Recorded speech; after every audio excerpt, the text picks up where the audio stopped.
AVM நிறுவனத்தார் Sivaji Ganesan, Gemini Ganesan, S. Rajendran போன்ற பெரிய நடிகர்களை வைத்து படம் எடுத்து விட்டோம். ஆனால் எம்ஜிஆர் நடிக்க இதுவரை ஒரு படம் கூட எடுக்கவில்லை என்று ஒரு குறை இருந்து கொண்டே இருந்தது. அந்த குறையை போக்கும் விதமாக எம்ஜிஆர் நடிக்கும் படம் ஒன்றை நாம் தயாரிக்க வேண்டும் என்று விரும்பினர். ஆனால் எம்ஜிஆர் ஒரு பெரிய நடிகர். அவரை நெருங்குவதே பெரிய காரியம். நாம் எப்படி அவரை சந்தித்து பேசுவது, பழகுவது, எப்படி நம் படத்தில் அவரை நடிக்க வைப்பது என்று தயங்கினார்கள். இருந்தாலும் இந்த விஷயத்தை அவர்களின் நண்பரான நடிகர் எஸ். அசோகனிடம் கேட்டனர்.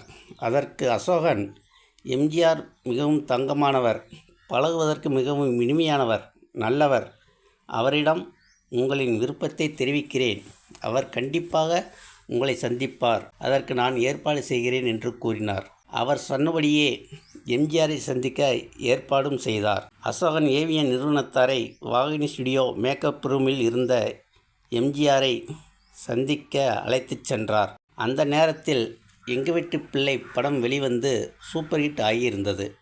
அந்த சந்தோஷத்தில் இருந்தார் எம்ஜிஆர். எம்ஜிஆர் இவர்களை பார்த்ததும் மலர்ந்த முகத்துடன், வாங்க வாங்க, என்ன எல்லோரும் சேர்ந்து வந்திருக்கீங்க, என்ன விஷயம் என்று கேட்டார். அதற்கு ஏவிஎம் நிறுவனத்தார், தாங்கள் நாகிரெட்டியார், சின்னப்பத்தேவர் போன்ற பலருக்கும் படம் செஞ்சு கொடுத்து இருக்கீங்க.